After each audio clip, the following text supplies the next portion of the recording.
İstənilən halda o hadisələr ki, pik həddə çatmışdı, etirazlar, o dövr səngimiş kimi görünür. Amma bu o demək deyil ki, etirazlar dayanıbdır. Çünki heç nə həll olunmayıb əslində qalanda və o etirazları doğuran səbəblər aradan qaldırılmayıb. Və bu məsələ artıq o daha geniş əhatəyə çatdırıldıqca, nə qədər internet şəbəkəsini bağlasalar da, nə qədər informasiyaların kənara axınının qarşısını saxlasalar da, bu məlumatlar istənilən halda bütün ölkəyə yayılır və yayılmaqdadır. Bunun qarşısını almaq mümkün deyil və ölü sayını da gizlətmək mümkün deyil. Nə qədər gizlətmək istəsələr də artıq İran rəsmiləri özləri etiraf edirlər 3000 üzərində. İran rəsmiləri deyirlər ki, təxminən 500 nəfər də rəsmi deyək, Sepahın və digər mühafizə orqanlarının əməkdaşları həyatlarını itiribdilər. Kifayət qədər böyük rəqəmdir. Təbii ki, o qarşıdurmalar fonunda hər iki tərəfdən həyatını itirənlər var, amma dinc insanlar arasında həyatını itirənlər təbii ki, çoxdular. Müxtəlif rəqəmlər var. 5000, 10.000, 12.000 deyilən rəqəmlər var və siz də qeyd elədiniz, Reuters agentliyi 5000 civarında şəxsin qətlə yetirildiyini məlumatını verirlər. Eyni zamanda elə İranın müxtəlif deyək, mənbələrdə təxminən 4000 nəfərin də itkin düşdüyü barələrində məlumat olmadığı xəbərlərini yaymaqdadırlar. Bu artıq 10.000-ə yaxın insanın həyatını itirməsi deməkdir.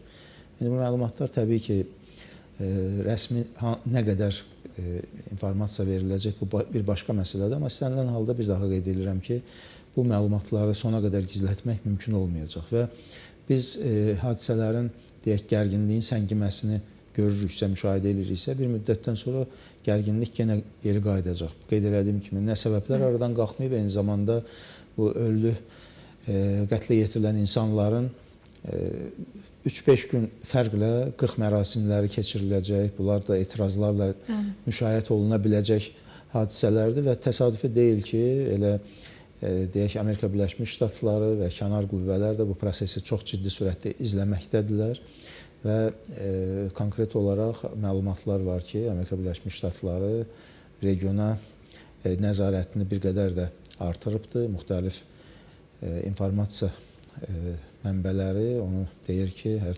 gəmilər göndərilir regiona, təyyarələrlə və digər deyək, texnoloji vasitələrlə İranda və ətrafda, regionda baş verən hadisələr nəzarətdə saxlanılır. Belə göründü ki, əslində Amerika Birləşmiş Ştatları bu gün rejimin dəyişməsini istəsə də, idarə etmə üsul idarəsini dəyişmək istəsə də, amma sona qədər bunda israrlı deyil və nəhayət etibarilə bir razılaşma olduğu da görünməkdədir əslində. Eyni zamanda biz nəzərə almalıyıq ki, regionda marağı olan digər qüvvələr var. Özü də qardaş Türkiyənin də marağında deyildi regionda gərginləşmənin olması və onu da nəzərə almalıyıq ki, İran rəsmiləri əgər İrana kənar müdaxilə olunacaqsa, Amerika Birləşmiş Ştatları tərəfindən, İsrail və digər qüvvələr tərəfindən dərhal Amerika Birləşmiş Ştatlarının regionda və regiondan bir qədər kənarda olan hərbi bazalarını hədəf alacağını qeyd eləmişdi. Bu bazalar məlumdur ki, Türkiyədə də var, eləcə də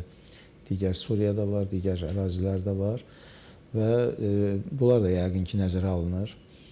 Hava hücumundan müdafiə qüvvələri bu prosesdə deməli, hərəkətə gətirilibdir. Amerika Birləşmiş Ştatları onun da fərqindədir ki, əgər bu baş verəcəkdirsə, təbii ki, Amerikaya məxsus hərbi bazalarda hədəf alınacaq və regiondan çox ciddi proseslərin baş verməsi ilə nəticələnə biləcək deyə bu hadisələr.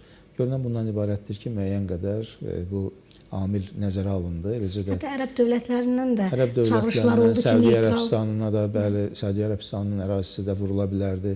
Amerikanın oradakı bazaları vurula bilərdi. Yəni, bu çağırışlar olundu. Həm Səudiyyə Ərəbistanı tərəfindən, bəzi ərəb dövlətləri tərəfindən, Türkiyə tərəfindən 3 dəfə elə məlumatımız var ki, Hakan Fidan telefon bağlantısı etdi Amerika rəsmiləri ilə, rəhbərliklə və bu prosesi müəyyən qədər önləyə bildilər. Amma bir daha deyirəm, bu proses səngiməyibdir, bu proses davam eləyəcək. İrandakı rejimi nə ilə əvəz edəcəklər sualı çox ciddi bir sualdır. İranın parçalanmasını hədəfləmir Amerika Birləşmiş Ştatları. hansı rejim olacaqsa birbaşa Amerika Birləşmiş Ştatlarının asılı vəziyyətdə olmağını istəyir.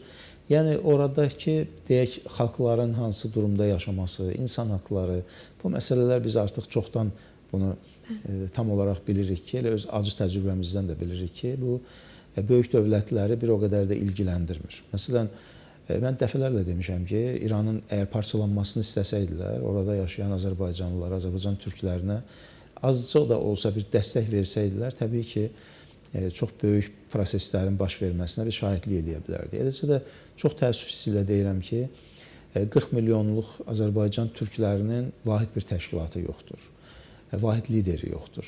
Hətta elə liderləri yoxdur ki, gələcəkdə bir neçə lideri olsun və bir anlaşmaya gələ bilsinlər. Yəni, prosesləri idarə edə biləcək liderlər, fiqurlar yoxdur Cənubi Azərbaycanda. Eləcə də digər millətlərin təmsil edə biləcək, deyək ki, liderlər, o şəxslər ki, gələcəkdə İranda bütövlükdə bu prosesi idarə edə bilərlər, o cür şəxslər və liderlər yoxdur.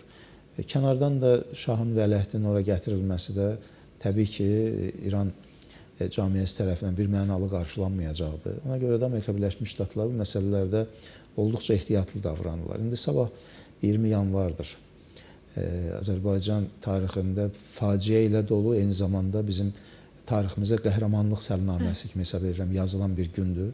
Və 20 yanvar hadisəsi baş verəndə də Amerika Birləşmiş Ştatları da, böyük dövlətlər də sustular. Azərbaycanda dinc insanlara qarşı qətliam həyata keçirilmişdi. Və ondan sonraki dönəmdə də biz bunu tam dəqiqlik ilə bilirik və sonradan da etiraf elədilər. Amerika Birləşmiş Ştatlarının siyasətini yönəldən bir çox şəxslər, tanınmış şəxslər, siyasilər, Kissingerdən tutmuş Joyana, hər biri dedilər ki, biz SSR-in dağılmasına hazır deyildik və gözləmirdik ki, SSR dağılsın. Dağılacağı təqdirdə 15 müstəqil dövlətin necə idarə olunacağı ilə bağlı problemləri fikirləşirdik. Bugün İranın da parçalanmasını bu formada, bu prizmadan yanaşaraq istəmirlər əslində.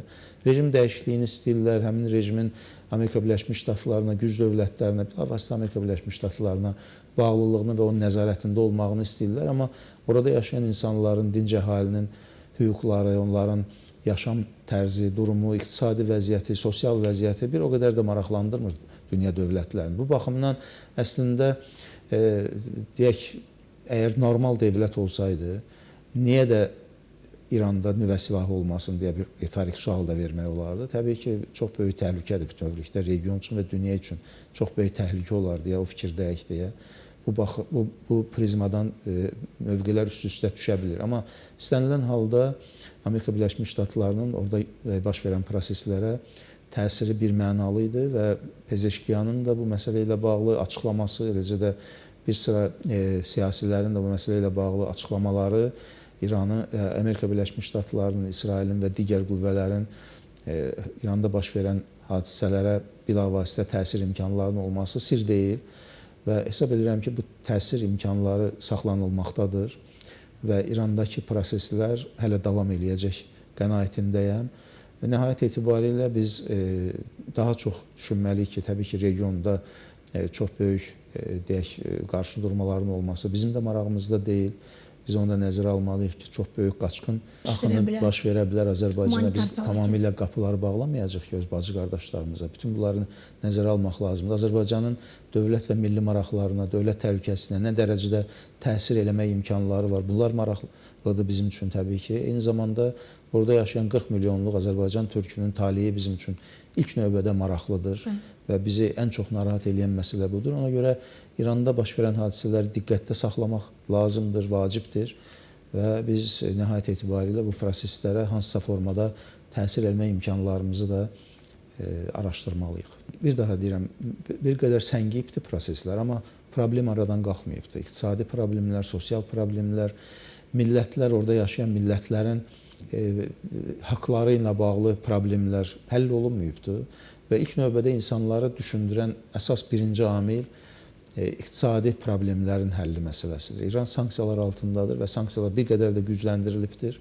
və İranda bugün baş verən hadisələr və etiraz aksiyaları bir daha problemləri qabarıq surətdə üzə çıxartdı və məlum oldu ki, mövcud rejim əvvəlki qaydalarla idarə etmək imkanlarından məhrumdur və bunu nəzərə alaraq Görünən bundan ibarət ki, müəyyən islahatlara getmək məcburiyyətində olacaqlar, amma bu islahatlar nə dərəcədə qane edəcək İran əhalisini, bu çox böyük sualdır və kənar müdaxilələr də təbii ki, bu prosesdə öz rolunu oynayacaq və nəhayət etibarilə hesab edirəm ki, ən azından əvvəlki idarəetmə üsullarından istifadə etməklə İranı yönləndirmək mümkün olmayacaq. Bunun fərqində olmalıdırlar və daha çox dünyəvi dövlətə istiqamətlənmiş idarəetmə üsuluna keçid olmalıdır və bunu da İran xalqı özü təbii ki, yönləndirməyi bacarmalıdır ki, əvvəlki formatda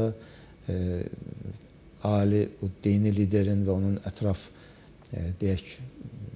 ətrafında olan şəxslərin bilavasitə idarə etməsi ilə İran bundan sonraki dönəmdə idarə oluna bilməz. Onun fərqində olmalıdırlar. Sanksiyaların aradan qaldırılması üçün İran üzərinə düşən öhdəliklər var, onları yerinə yetirməlidir və ilk növbədə də biz region dövlətləri ilə normal münasibətlərin qurulmasına maraqlı olmalıdırlar. Təəssüflər olsun ki, bizə din qardaşları deyən bu İran teokratik rejimi Azərbaycana qarşı olubdur, Azərbaycanın müstəqilliyinə qarşı olubdur. Regionda daha çox işğalçı tərəfə dəstək veribdir. İran özünü İslam dövləti elan edən bu dövlət faktiki olaraq bütün İslam dünyası ilə, ətraf qonşu dövlətlərlə hamısı ilə düşmən mövqeyində siyasət yürüdübdür. Ona görə də bu siyasətinə yenidən baxmalıdır və bir daha deyirəm, mən elə görürəm ki, İranda artıq rejim dəyişikliyi baş verməlidir ən azından və xalqın seçdiyi liderlər üzə çıxmalıdır. Pezeşkiyan özünü lider olaraq kifayət qədər yüksək səviyyədə göstərə bilibdir.